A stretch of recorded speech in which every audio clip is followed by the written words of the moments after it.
That's some group. Some group.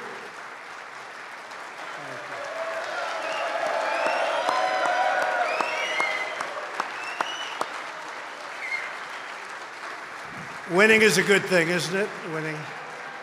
It's a good thing.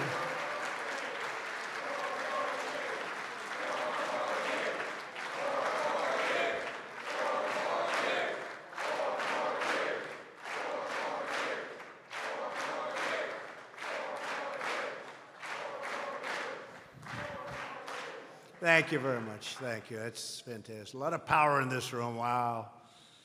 A lot of power. Thank you, Kevin, for your friendship and for your devotion to our nation. I'm delighted to be here with so many terrific Republican members of Congress. You really are terrific people. I especially want to thank our amazing leadership team, Republican whip and one of the bravest men I know, Steve Scalise. Steve, thank you very much. Conference Chair Liz Cheney. Thank you, Liz. NRCC Chair Tom Emmer. Tom. Thank you, Tom. Thank you, Tom. And Chief Deputy Whip Drew Ferguson. Great job. Thank you, Drew. Great job. I also want to proudly welcome our newest Republican congressman, two people that fought a big fight for the last number of months, and they're winners. They reacted so incredibly under pressure. The whole world was watching. A lot of people were hoping for the opposite outcome, but many more people were hoping for the outcome that we had. A man who wasn't expected necessarily to win, and then he got in gear, and he was brutal and brilliant, and he did a great job. Now soon to be, and now Congressman Dan Bishop for many years. Thank you, Dan. Dan, thank you. What a great job. What a great job, Dan. And another man who fought so hard, and he was supposed to win by a little tiny bit, couple of points, and he won by a lot of points. That was a big victory, and I want to just congratulate you. Greg Murphy is going to be with you folks for a long time. These two people are special people. North Carolina, thank you, North Carolina. There were some crowds that turned out. They turned out like people never expected, and they were, that was just a great evening of television. I wouldn't say the fake news was too happy with the outcome, but that's okay. That's okay. We did it, and we worked together as a team, and it was very inspirational for a lot of people to watch. Everyone here tonight has a critical role to play at the vital crossroads of our nation. Democrats in Congress have embraced an extreme, destructive, and dangerous agenda, radical socialism and open borders. Democrats are determined to replicate the most catastrophic failures of world history right here in the United States. They've never learned. They haven't watched. Each of you in the House Republican Conference is on the front lines defending American freedom, American security, American prosperity, and the American way of life. You're the ones, you're doing the defense. Hundreds of millions of our fellow citizens are counting on us, and so help us God, we will never, ever let them down.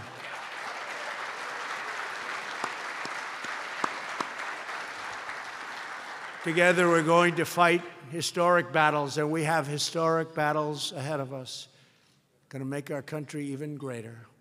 And we're going to win overwhelming victories for the American people. The spirit that we have in the Republican Party, I don't believe has ever been this high. Over the past 2.5 years, we've already delivered unprecedented progress for citizens of every background and every walk of life. Now we must go directly to the American people to share the story of what we have achieved and to explain our bold vision for the future. Working with Republicans in Congress, we slashed 30,000 pages of regulations from the Federal Register.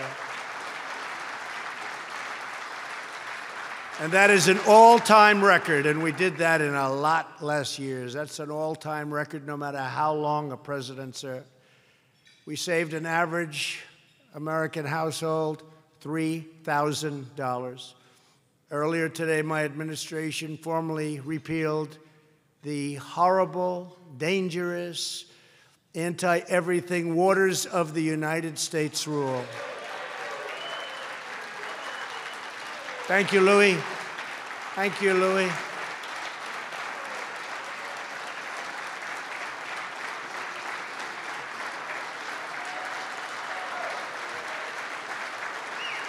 Thank you.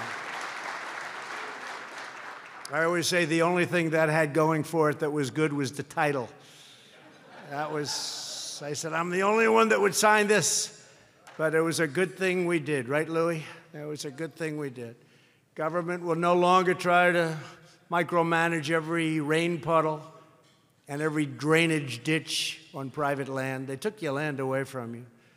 Together, we enacted the VA Accountability Act so that anyone who mistreats or abuses our great veterans can be promptly fired.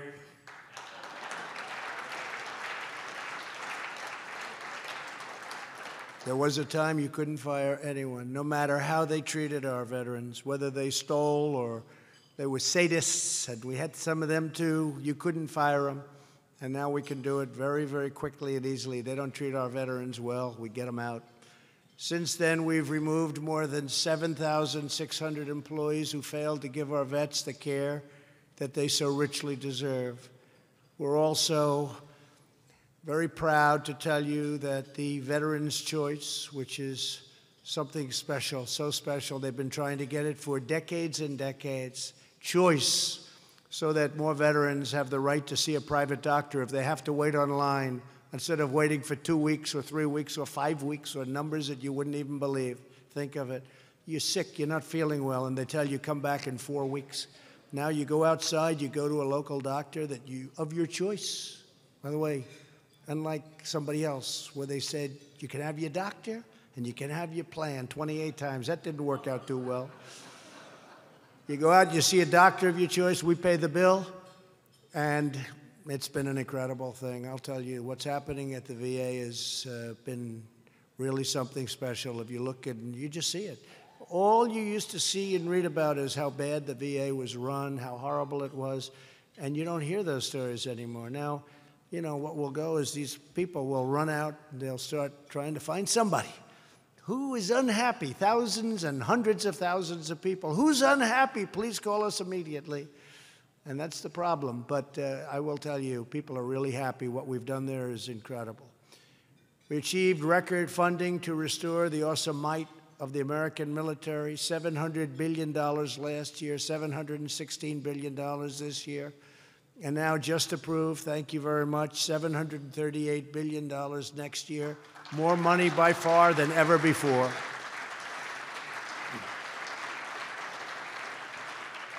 And remember, that's all money. It's built in the USA. We build it right here. America, I will tell you, is respected again. Our nation is stronger today than ever before. We have the greatest equipment. We have people with spirit like they haven't had. But we now have the greatest equipment. When I came in 2.5 years ago, our equipment was old and tired. Our ammunition was low. Our planes didn't fly well. Many of them didn't fly at all. Now we have beautiful new planes and jets and fighter jets and bombers, and we have everything. And hopefully we don't have to use them too much, and maybe we don't have to use them at all. But we have the greatest military we've ever had.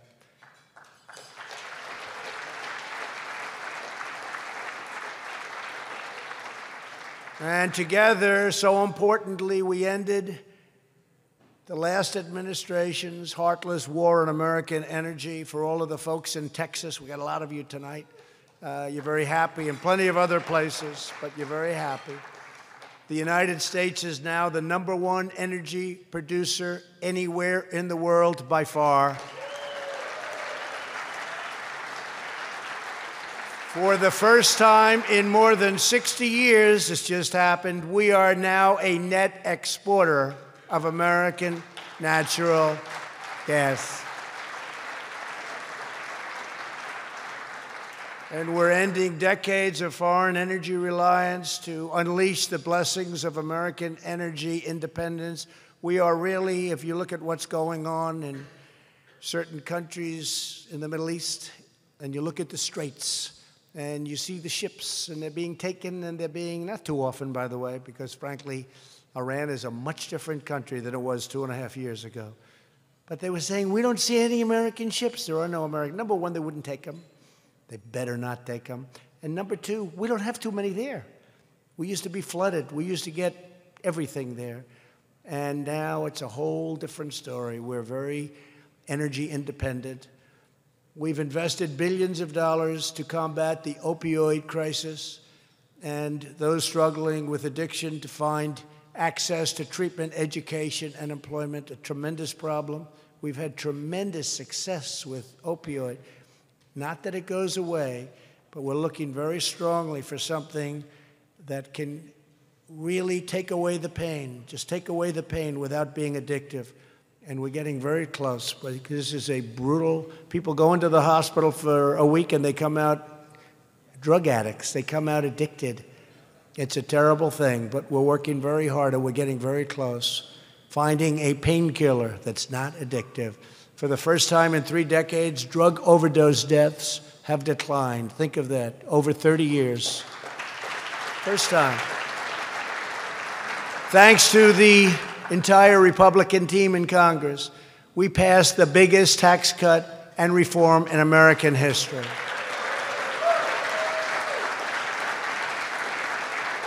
And we're now working on a middle tax, we're working on a tax cut for the middle-income people. That is going to be very, very inspirational. It's going to be something that I think it's what everyone's really looking for, and we'll be announcing it sometime in the next year. But it'll be a very, very substantial tax cut for middle-income folks who work so hard, and we'll look forward to that. We're going to work on it all together. And you see what the other tax cuts done. And frankly, I'm not sure, but I would say that the regulation cuts, those massive cuts in regulation, we still have plenty of regulation, but those massive cuts probably equal the tax cuts in terms of jobs and in terms of businesses. So the combination of everything really worked because we probably have, right now, the strongest economy in the history of our nation.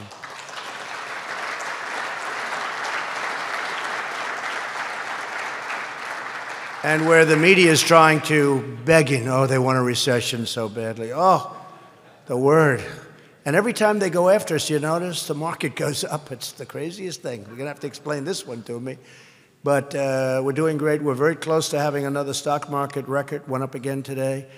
And we had, I think it's over 100 records. In other words, days where the stock market hit in the history of our country all-time highs. I think it's over 100. I'll get you the exact number, but it is really something. And we are very close. And after, about 3 weeks ago, if you listened, it was like doom and gloom. I don't think they believed it, but that's okay. And I will tell you, we're doing very well with China. China would like to do something. We're taking in billions and billions of tariffs, and they're eating the cost. This is not being borne very much by us. They're eating the costs. But we're taking in billions and billions, money flowing in. We've never taken in 10 cents from China. And they want to do something because their supply lines, their supply chains are being broken like toys. And people are leaving, and millions of jobs in China are being lost. And we don't want that, but we want a fair deal. We lowered our business tax from one of the highest in the world to one of the most competitive. Since that law was passed, nearly $1 trillion have returned to our shores. $1 trillion. It was part of what we did. We doubled the child tax credit.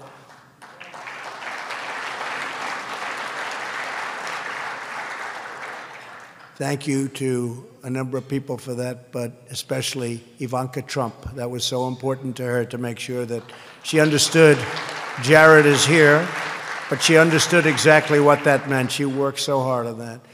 We created opportunity zones to revitalize distressed communities. Tim Scott was fantastic, and so many other senators. They worked with us so hard on that, but Tim Scott in particular really worked hard. South Carolina, and we thank Tim, but they are They are doing numbers that nobody believed possible, the Opportunity Zone. So much money is going into areas where it would never see money and hasn't seen it in a long time. We eliminated Obamacare's cruel and unpopular individual mandate.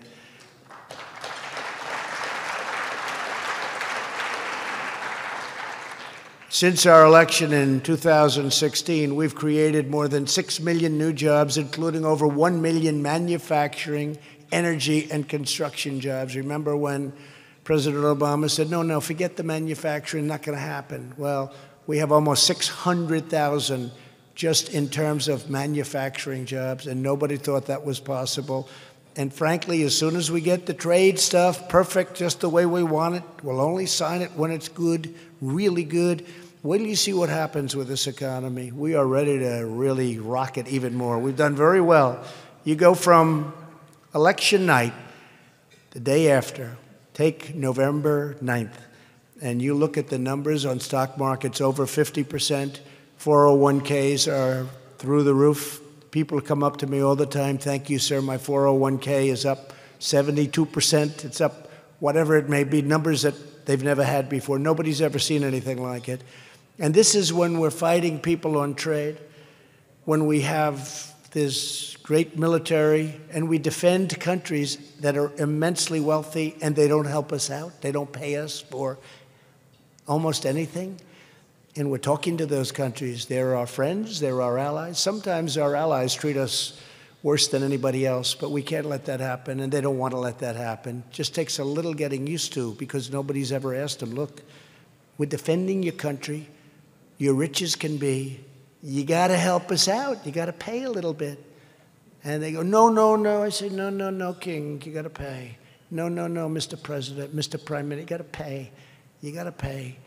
And the answer is, but nobody has ever asked us to do that before. I said, that's why I'm different. That's why I'm different. I'm asking you to do it. I always say, tell me, why are we defending you free? Or why are we defending you for a tiny fraction of what it costs?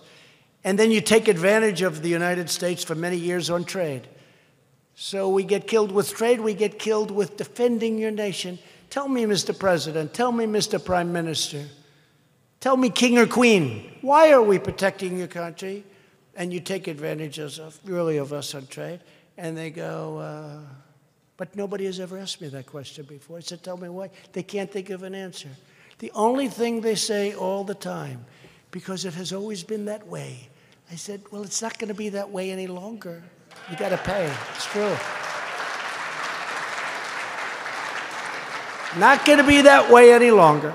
Last month alone, nearly 600,000 people joined our workforce. For the first time ever, most new hires are minorities and women. Nobody knows that because the media doesn't get that across. More than 7 million Americans have been lifted off of food stamps. And we now have 13 straight months of wage gains of at least 3%. Think of that. Remember during the campaign, I used to say that people would go back 21 years. That was when I was running, 21 years. And they made more money 21 years ago than they were making 2.5 years ago. They were making more money. And I said, isn't that terrible? And they had 2 jobs and even 3 jobs. And they made more money 21 years before. Not anymore. African American and Hispanic American unemployment have reached the lowest rates ever recorded in the history of our country.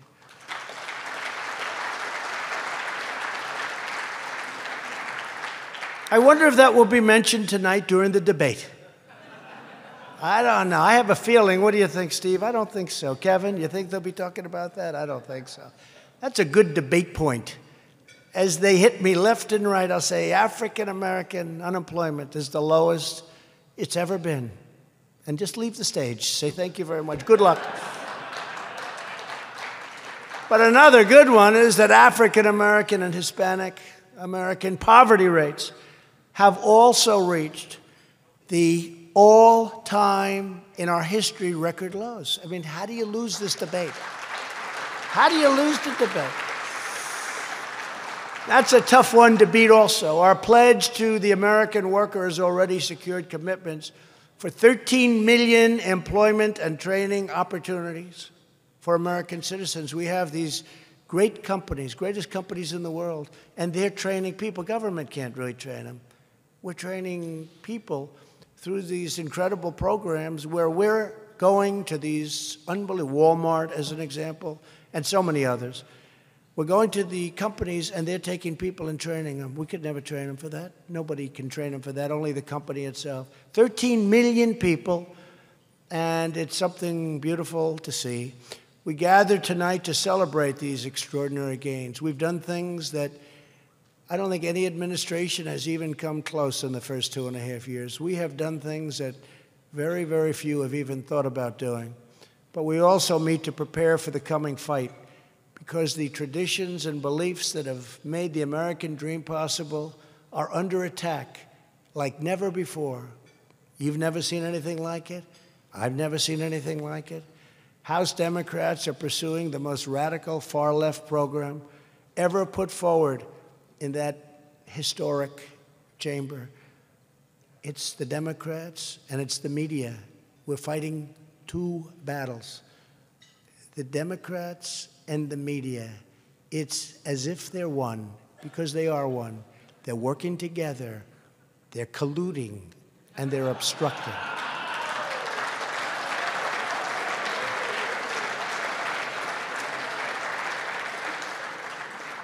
With the grim specter of socialism descending on the Democrat Party, it's up to all of us to ensure the survival of American liberty. We have a big task. We have a very big task. Don't forget, people say, oh, you're going to beat this one or that one, and they're so far left. It's very hard to beat a socialist when you have a very wealthy country.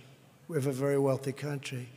And when they say, we're going to give away your health care, we're going to do free education, we're going to cut student loan debt down to nothing, $1.6 trillion out the window, we're going to do this, we're going to do that. Everything's given away. And then they say, oh, we don't have to raise your taxes too much. If you paid 5 times what people are paying right now, you wouldn't come close. And, you know, we're working very hard on a place called Venezuela. 15 years ago, it was one of the wealthiest countries in the world. And today they don't have food. They don't have water. They don't have anything. They don't have anything. We're sending things to help them. We have to on a humanitarian basis. And we're working with Colombia and other nations to help the people that have been able to essentially escape. But that was socialism. And look what happened to them in a short period of time. On issue after issue, Americans must choose between two fundamentally different visions that will define our nation for many generations to come. More than 130 Democrats in Congress have signed up for the Bernie Sanders total government takeover of health care. Crazy Bernie. He is a crazy guy. Which would dramatically raise middle-class taxes, eliminate private health insurance for 180 million Americans, and destroy Medicare forever. Republicans will always protect Medicare for our great seniors who earned it and they paid for it. And we will always protect patients with pre-existing conditions. 228 House Democrats voted to put America back into the disastrous Paris Climate Accord. How's that working out for Paris? How's that one working out for France? The Yellow Vests. They didn't like all that money being sent to people that they never heard of the country from which they came.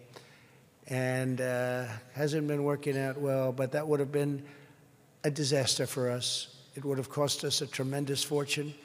They were going to take away our wealth. They were going to say we can't do certain businesses. We can't take the oil and gas. We can't do anything. This would have been one of the great travesties. And, you know, incredibly, that and the Clean Waters Act, which didn't give you clean waters. By the way, today we have the cleanest air, we have the cleanest water that we've ever had in the history of our country right now. And just for the press, because they'll get me on that one, I'm thinking, let's say the history of our country over the last 25 years, I would say that the first few years they probably had cleaner air and cleaner water because there was nobody here. So I have to be very accurate. But they'll put it on anyway. They won't put, right, Louis? They won't put the second part on. They won't put the explanation on. But we do. We have clean air. We have clean water. The Paris Accord would do nothing to improve our environment. It would only punish our country while foreign polluters operate with impunity. Isn't it incredible? You look at China, you look at India, you look at Russia, you look at so many other places. There's smokestacks are pouring out, everything's pouring out. And I want to be clean, and we're going to be clean. But isn't it sort of naive? And then they talk about plastic straws. I said, what about the plate? What about the wrapper that's made out of a much tougher plastic? What about all the other plastic? Well, we haven't gotten to that, just straws. That's the only thing we're worried about. Someday you'll explain that to me, Louis. I'm sure you're a big environmentalist. Can you explain the straw? No, I don't think so. Nobody else can either. By the way, you know who else can't? They can't.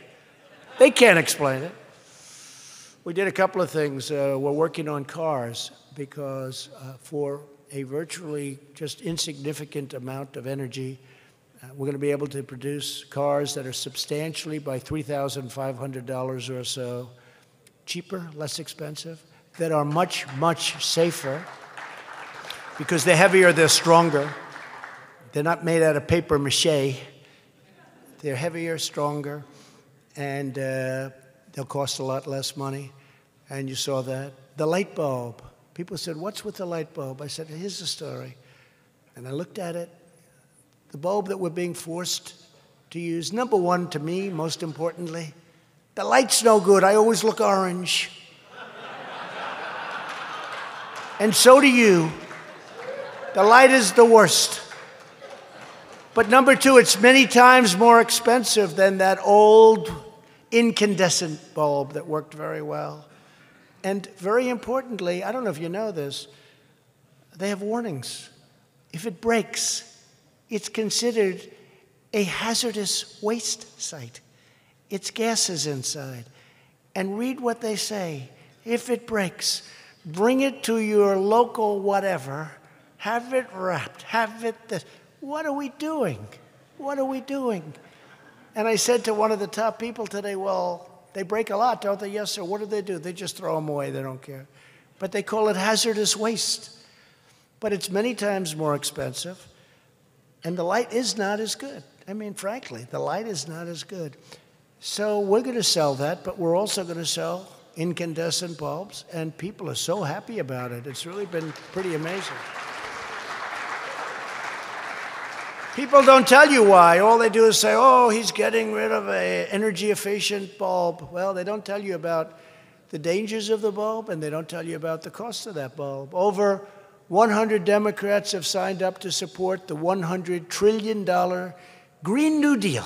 That's a beauty. No more cows, no more planes. I guess no more people, right?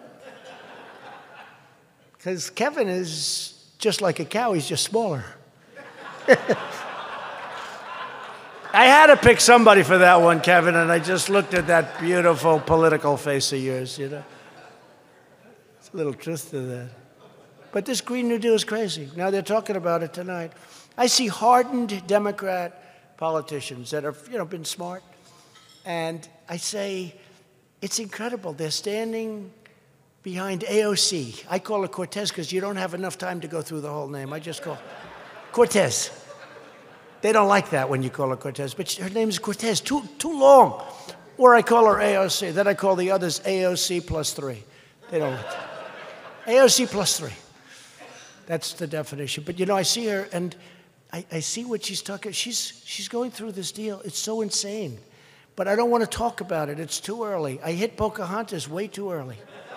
I thought she was gone. She's emerged from the ashes. And now it looks like she could beat Sleepy Joe. He's fallen asleep. He has no idea what the hell he's doing or saying.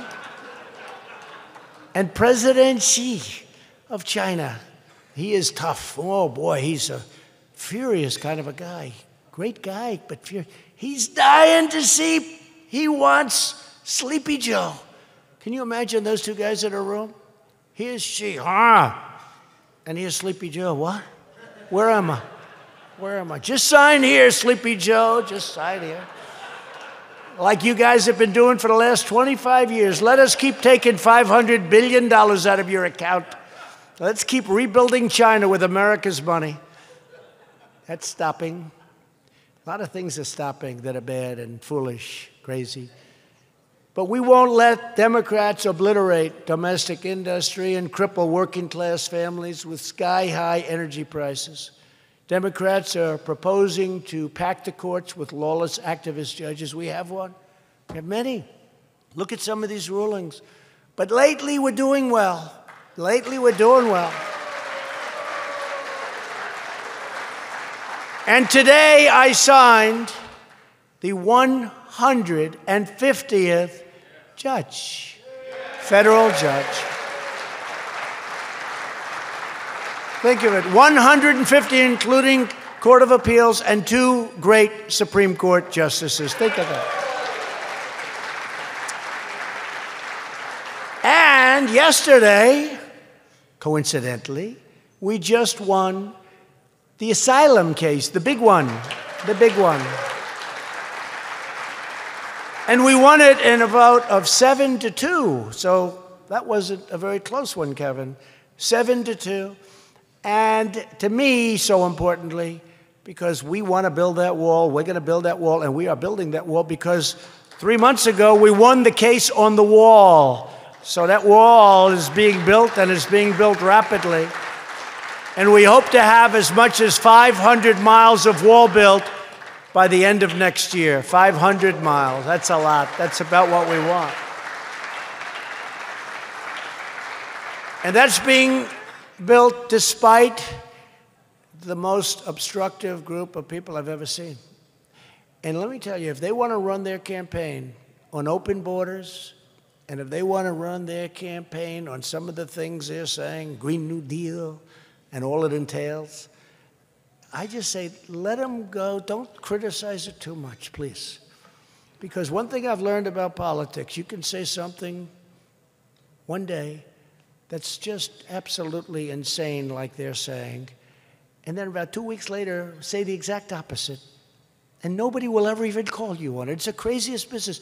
You're in the craziest business I've ever seen.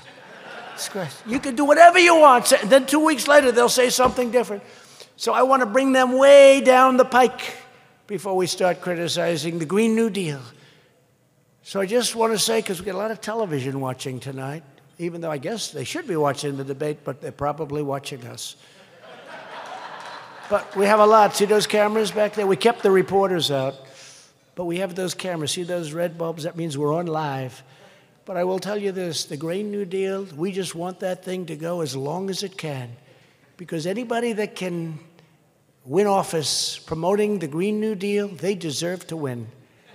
They got to be really good. They got to have the greatest line of crap anybody's ever had in the history of politics. Their delivery has to be perfect. Sometimes, unfortunately, delivery is more important than what you say, and theirs has to be. And I've always said about the Democrats, they're lousy politicians, but they have one thing that's incredible. They stick together. And you people have to stick together. And you do, I know you. We have more spirit with our congressmen and women than we've ever had, that I see. And you're in a small, you're just a little short of taking the majority. And you're going to take it. You're going to take the majority.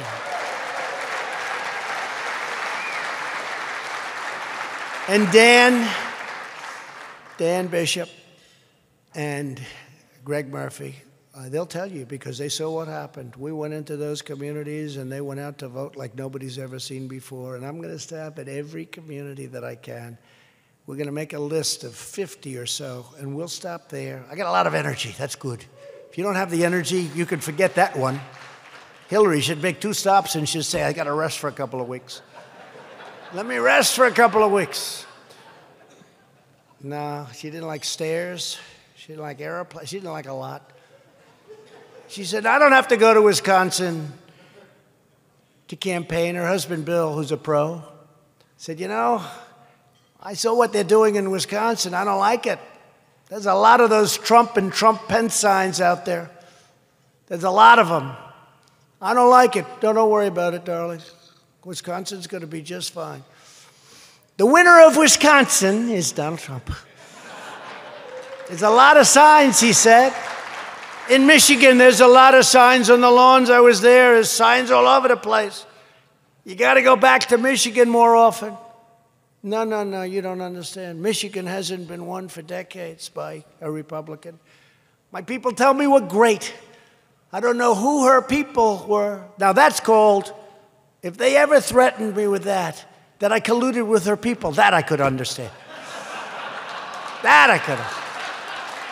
Because they told her, don't go back to Michigan, darling, you're okay, don't go back.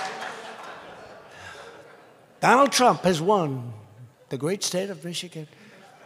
Donald Trump has won great state of Pennsylvania, great state of North Carolina, the great state of Florida, the great state of South Carolina. Remember they said we were going to lose Texas. They didn't say that. You know, look, they're crooked as hell.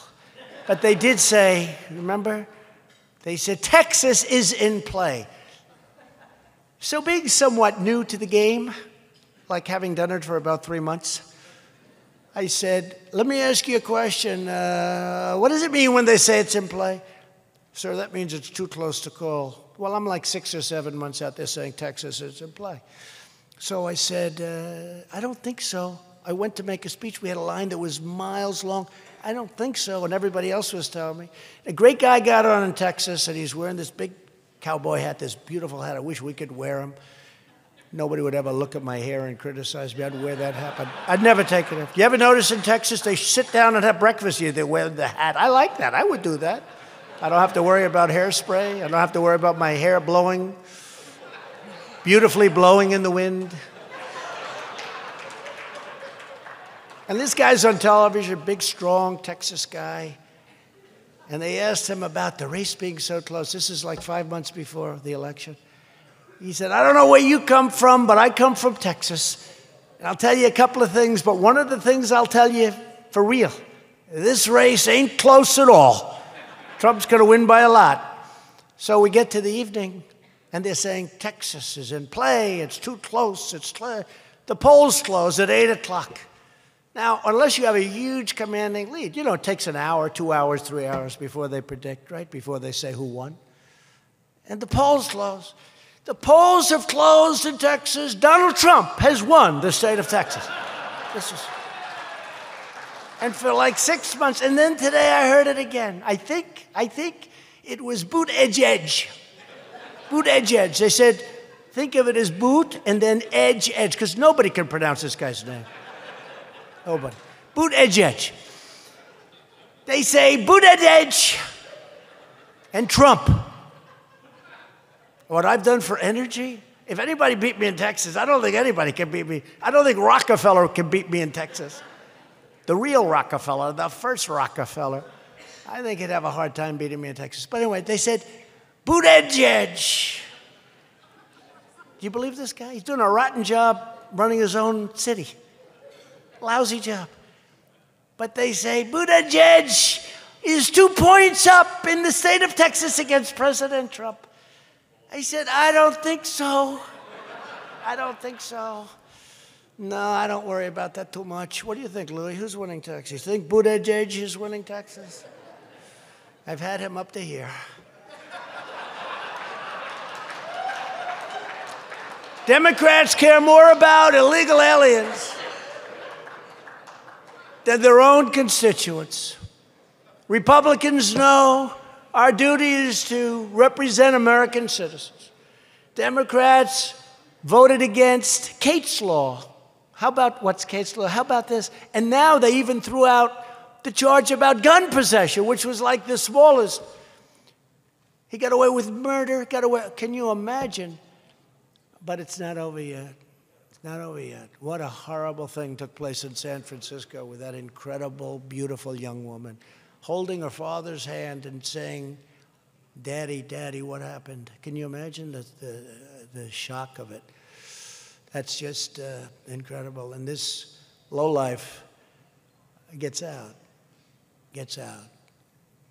And people all over the world see that and they say, what the hell is wrong with the United States of America when they see that? Last year, more than 80% of House Democrats refused to support our heroes, ICE. And nearly every House Democrat voted in favor of sanctuary cities allowing illegal aliens with severe criminal records to terrorize innocent communities. And these two guys were tremendously successful in North Carolina because all we kept doing is saying the governor and all of these Democrats, right, Dan? All of the Democrats want sanctuary cities. And they let somebody out fairly recently, and that somebody wreaked havoc. Wreaked havoc. I won't even tell you it was so horrible, but wreaked havoc in a community. Instead of taking them, giving them to ICE, we would have done what you had to do. But I'll tell you, the folks at ICE and Border Patrol and law enforcement, they're not treated properly, and we respect them. Most Americans really respect them.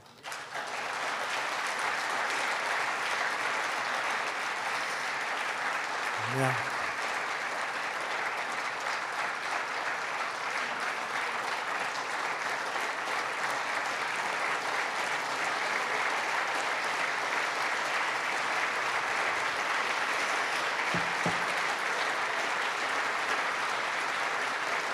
You know, we have MS-13 coming in. These are the toughest people you've ever seen, but they're not as tough as ICE.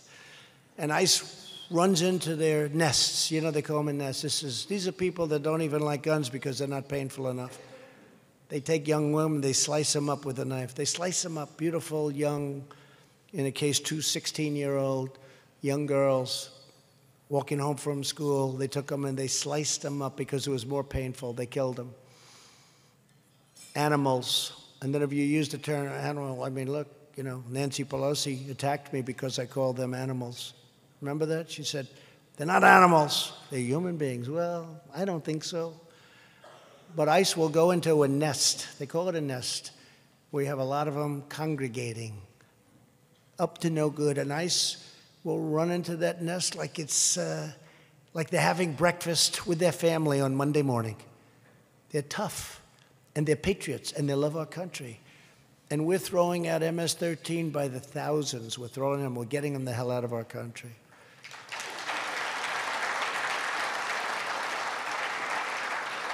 And even tough sheriffs say, you know, sir, better that they do it. And I agree with them. Better that they do it. And the sheriffs are great, but they say better that they do it. And then you have the Democrats, they want to keep them around, and they want to actually take care of them and protect them. And I don't know, if you tell me that's good politics, and I don't even care about the politics, but it's so bad for our country. But if you tell me you can win with that, with open borders, with no ICE, you don't have ICE, this country would be overridden. We take out thousands of people, bad people, really bad people. Public servants make a sacred pledge to defend the nation and its people. Politicians who support sanctuary cities have forsaken this solemn vow. Instead of making a shameful pact to shield and harbor criminal fugitives at any cost. They will do it at any cost. But I'll tell you, people in California, and I see it more and more, they don't want sanctuary cities. It's the politicians that want them. A lot of the people are revolting in different communities. They don't want sanctuary cities. They want to be safe. They can't be safe with sanctuary cities. They're protecting, in many cases, criminals. In July, Montgomery County, Maryland, declared itself a sanctuary city for criminal aliens, forcing local jails to release these dangerous inmates instead of safely handing them over to ICE. Just hand them over to ICE. ICE will take care of the rest. Less than 2 months later, 8 illegal aliens have already been arrested for rape or sexual assault of a minor. Last month, local officials in Montgomery County released an accused criminal alien rapist back onto the streets, defying ICE's very powerful request to turn him over to them. In March, local officials in Durham County, North Carolina, ignored ICE and released an illegal alien arrested on felony robbery charges. A short time later, that same illegal alien was charged with murder of a 19-year-old woman in Georgia. This is happening, by the way, over, these are stories, I could give you these stories all day long. I love the angel moms. I just love those women. I got women and families, but I got to know a lot of them, what they've suffered and how they've suffered. And they're scorned by the radical left. They're scorned. Who could scorn a person who lost their daughter, put in an ash can and burned, stuffed into an ash can and burned?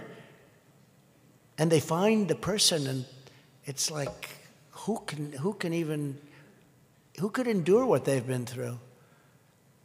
And it happens a lot. Few stories, it happens a lot. Far worse than what I'm telling you tonight. Far, far worse.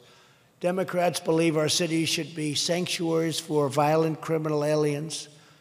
Republicans believe our cities should be sanctuaries for law-abiding Americans.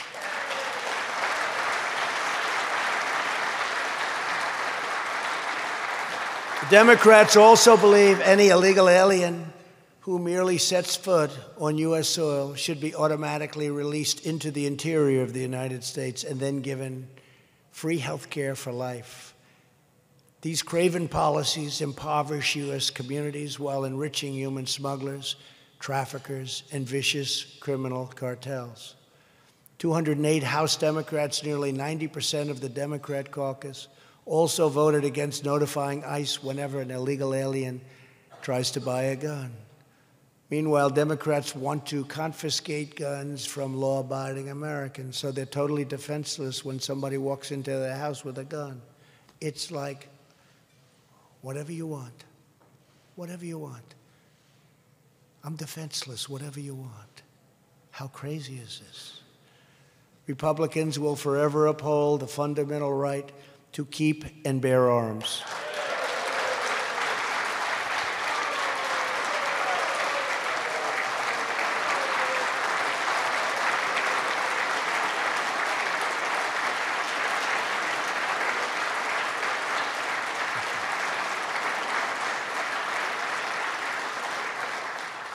Thank you.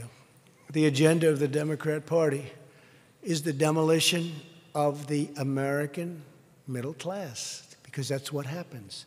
Our Republican agenda is to make our neighborhoods safer, our families stronger, and our middle class bigger and more prosperous than ever before. And we're on our way to doing it. But we have to win this next election. You know, I said the other day, and I don't know if anyone said it before, but it sounds like it should have been said many times before, but it's like a plant. You grow the plant, you put the plant in, but it hasn't really grabbed on yet. And it won't grab on. It needs a little time. We need a little time. We've done tremendous changes in our country, tremendous changes, and we're going to do other changes, a lot of really great other changes. But we need that additional time to let it grab on, because they will destroy so much of what we've done. And we can't let that happen. You won't have energy. You won't have business. You won't have jobs. You won't have income. It'll be a disaster. So you have to fight like hell. I tell the story of a man who hates me, one of the most successful business people. Always hated me, and I've always hated him. I can't stand that guy. And I meet him recently, and I see him, and he's working with my people on helping us out with fundraisers and everything. I say, what are you doing here? I'm trying to help you get elected. I said, you got to be kidding me. And then I looked at him and I said, but actually you do have no choice. Isn't it true? You don't have a choice. He said, no, I really respect what you've done over the last 3 years, almost 3 years now. And I really respect, and it's been great for business, and it's been great for jobs. I have many more people working for me than I had when you became president, and it's really incredible what's happened. And for the first time in my entire life, I really like this guy.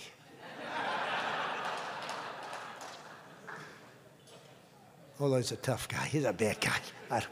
But no, he's one of many. I go to audiences. I was joking one time recently. I walked up to him.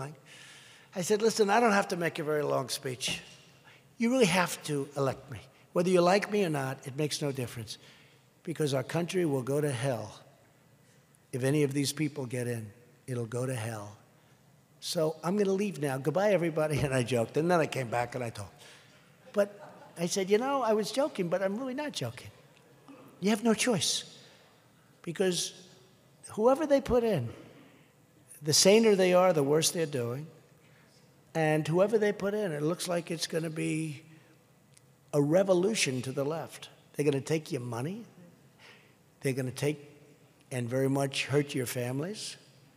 I just don't think people can allow that to happen. We have a country that's doing, I think, better than ever before. The economy is the strongest it's ever been, most powerful, our military, all of the things we've discussed. You have to fight so hard that we win this election. You have to fight so hard. I had a big meeting today on ethanol and the farmers, and it was an incredible meeting. And I sat around, and Chuck Grassley was there, and Joni Ernst, and John Thune, and Mike Pounds, and so many, just a whole group of great people. And just sitting around a room. Ben Sass, who's actually become very good over the last year. We had a little arguments before, but doesn't matter. Ben Sass was there. We had just a great group of people. And as we were sitting in the Oval Office talking about farmers, I realized that all of these people have to make sure that we win, because the farmers will be totally put out of business. Many businesses will be put out of business. I just don't even know what they're thinking. What are they doing? What are they doing? And I said to some of the people around the table, strong Republicans, but really people that just love the country, I said, you really have to make sure that we win, because if you don't, this country's in such trouble. So I used to talk about 2016 as being a very important election, and it was. But in its own way, this is, I'll never say of more important, but I can almost say of equal importance. Because everything that we've done, everything that we've gained, and the biggest gains are to come because the hard work of getting it approved, you people were involved with so much of it, it was so hard, and we got things done. I mean, those tax cuts, all the things we did are so hard. We would have had health care done, and we will get it done. If we get back the House and if we keep the Senate and keep the presidency, we'll get it done. We would have had health care done, except for we had one little surprising vote late in the evening, but we would have had it done. We would have had it done, and we'll get it done. If we get back the House, we're going to get it done as sure as you can be. But even on health care, we've done such a good job. And with the individual mandate and all of the other things we've been able to do. We're fighting for everyday citizens who work hard, pay their taxes, raise their children, follow our laws, serve our communities, respect our police, and believe in America with their every ounce, really, of their heart and their soul. We're fighting to protect their jobs, to defend their families, and to ensure their children can live the American dream. You know, the Republican Party is actually loved in this country, and I think in a certain way loved like never before, because they see that we're fighting for this country. We're fighting for what we grew up with, what the values that we want.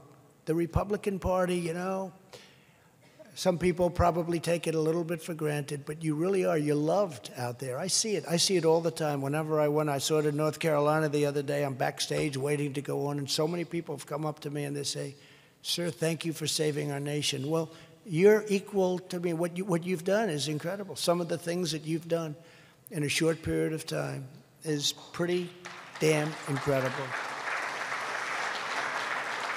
A nation's first duty is to care for its own citizens, and that is why we're working to give the American people a high-quality, low-cost, and this is what's going to happen. We want a low-cost health care system with more transparency and more choice. You know, we're doing transparency. I think you've all seen that.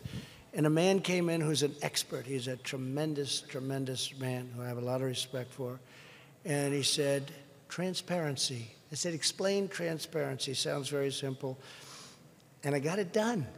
This is where people can go to hospitals and price, and they can pick their doctor. He said, sir, this is bigger than any health care you can do. You watch. And it'll be put into effect. Secretary Azar, who's doing an incredible job. It'll be put into effect fairly soon. We signed it about 4 months ago. It's being worked out. People are able to go in and negotiate the prices. You know, you have these horror stories where a woman will cut her hand and go into a hospital. You don't ask how much, but they'll go into a hospital and have their hand, and then they'll get billed $5,000. And they don't have $5,000. The horror stories are unbelievable. And we went through it, and some of you were in the room when I did signings, but we're having transparency where you can have lists of prices. When you have some problem, they list it. You can go and negotiate prices. You can go to the drugstore and say, well, we want to see how much is that, how much. You know, right now you can't even do that. They don't let you do that, but now we do. And we've opened that up too. We've done a lot. Right to try is something we've done a great job. You people have. You have to see the results on right to try. But a person can be terminally ill in the old system, and we could have a drug that we know works, but it's still going to take another year or two of testing. And we'd tell the person, I'm sorry, we can't let you use that drug because it may hurt you. Well, you're going to die within 3 weeks or 4 weeks. You're terminally ill. They've wanted to do this for 45 years, and it's not as easy as all that. The country was worried that they'll sue the country. The doctors were worried they'd sue the doctors, sue the insurance companies, sue the pharmaceutical companies. I got everybody into a room. I said, listen, what we do is we sign an agreement where we guarantee, and a tough agreement, where you guarantee that we have no liability, the doctor has no liability, the pharmaceutical company has no liability, and various other things. He said, and everybody's happy. Then they said, well, we don't want them on the list. If a person is terminally ill, pharmaceutical companies, I understood that, we don't want them on our list because they do a list of success. And when a person is very, very sick, maybe toward the end of their life, terminally ill, we don't want that person on our list as a sample, as a test sample. I said, I understand that. So we're not going to have that person on your list. When you do this, we're not going to have that person on your list. We create a separate list of very, very sick, terminally ill people. But for your list, we're not going to put it. They said, wow, we like that. And we got it signed. And you have to see the success. People used to go to Asia. They'd go to Europe. They'd go all over the world looking, if they had money. Most people didn't have the money, so they go home and they die. Now they have the right to try, and I congratulate you on that, because you were the ones that really did a job. And Greg was great, wherever Greg may be. Is Greg here? Greg, where's Greg? Oh, boy, you stood up fast. That's good. Thank you, Greg. I'd call Greg and I'd say, man, you got to get it done. And it wasn't easy like people would have thought. Do you agree with that? It was not easy. We had more people coming at us. Thank you very much, Greg. It's a fantastic job. And a lot of other folks in the room. That's why we're ending years of economic surrender, and we're confronting China's chronic trading abuses. For years, past leaders let China freely loot our economy, racking up trillions and trillions of dollars in costly trade deficits. Now the world is on notice that people aren't going to be able to do that to the United States anymore. They're not doing it anymore, and they know it. They know it. They get it. They come to me and they see me, the leaders. I know them all now pretty much. Some I have great respect for. Some I don't get along with as well. You know, there was a poll recently that Obama is much more popular in Germany than I am. I said, of course he is. He's not saying to Germany, you got to pay us for the military. He's not saying to Germany, why are you paying billions and billions of dollars to Russia for a pipeline coming in, and then we defend? How about that one? We pay billions of dollars to Russia, and then we defend Germany from Russia. Figure, does that work, right? Does that work? Give Russia billions, and then we defend you. Oh, that's a wonderful deal. We got plenty of those deals. That's one of the better ones. With your help, we will also achieve a historic victory for the American farmer, rancher, and workers by replacing the horrible disaster, to me, one of the worst deals ever, NAFTA. And we're replacing it with the USMCA, which really is incredible. Got to get it up for a vote. They got to put it up for a vote. By the way, the Democrats are going to vote for it. Unions love it. Farmers love it. I would say unions like it, but they like it. They hate NAFTA. It's their all-time least. Manufacturers love it. The farmers are desperate for it. It's so important. And let it be bipartisan. I told Nancy Pelosi, Nancy, put it up for a vote. It's going to be bipartisan. You can have all the credit you want. You have to do something other than try and impeach somebody that didn't do anything wrong. You have to. I said, it's hard to impeach somebody who didn't do anything wrong. The Mueller report is out. There's no collusion after 2.5 years. Think of it, how ridiculous. I collude with Russia. In fact, Russia said, you know, if we really did pick him, we made a real bad choice. Think of it, even tonight, I'm talking about we have the strongest military. We're spending billions and billions with strongest military, right? We have the strongest energy. Hillary wanted windmills. She wanted solar. Solar's fine, you know, small potatoes compared to what we're talking about. Doesn't have the power that you need. It's someday good. I love solar. I think solar's good, but it's limited. The wind is very expensive because you put up those windmills. I know it very well. First of all, they're made in Germany and they're made in China. Think of the pollutants that go in the air when they're making these massive steel things. If it's anywhere near your house is way down in value. Try dropping a windmill someplace close to your house. Try selling your house. They make noise. They kill all the birds. The energy is intermittent. If you happen to be watching the Democrat debate and the wind isn't blowing, you're not going to see the debate. Charlie, what the hell happened to this debate? He says, darling, the wind isn't blowing. The goddamn windmill stopped. That windmill stopped. Republicans know that American families are the true backbone of America. That is why I was the first president to propose nationwide paid family leave in my budget. Very important. Women want it. Our goal is to ensure that every American family enjoys an amazing quality of life. Together, we're going to fix our housing finance system. We're working on that very hard to protect the dream of ownership for the next generation. We're going to make new cars more affordable and much safer. My administration will soon issue standards that will save families thousands and thousands, as I said, of dollars per car. We're going to fight for the future of cities like Baltimore that have been destroyed by decades of failed and corrupt rule.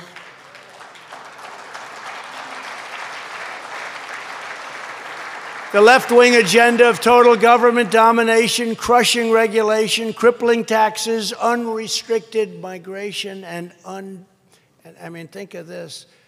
It's undermining all law enforcement. They undermine law enforcement, and they devastate America's inner cities. They've been devastated. And even the cities like Los Angeles, look at what's happening.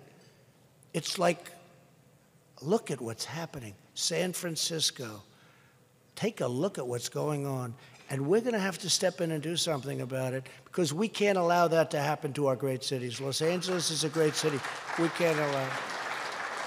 And in the not-too-distant future, you're going to see, we're going to step in. We're not going to allow it to happen where major companies are leaving their cities. They're leaving our country when they see that.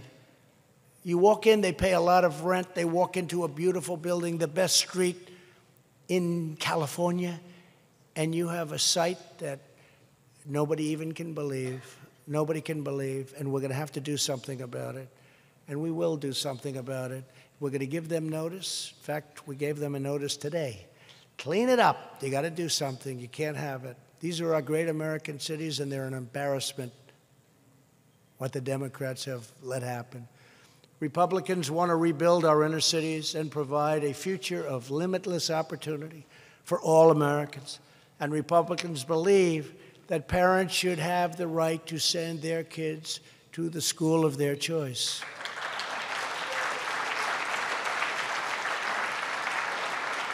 So just in concluding, in everything we do, Republicans are fighting for the values that bring us together as one nation under God. We support, protect, and defend the Constitution of the United States. We stand up for the heroes of law enforcement. We reject globalism, and we embrace patriotism. We believe that there is no treasure on earth more valuable than our American citizenship. We believe that children should be taught to love our country, honor our history, cherish our heroes, and always respect our great American flag. These are the values that unite us tonight.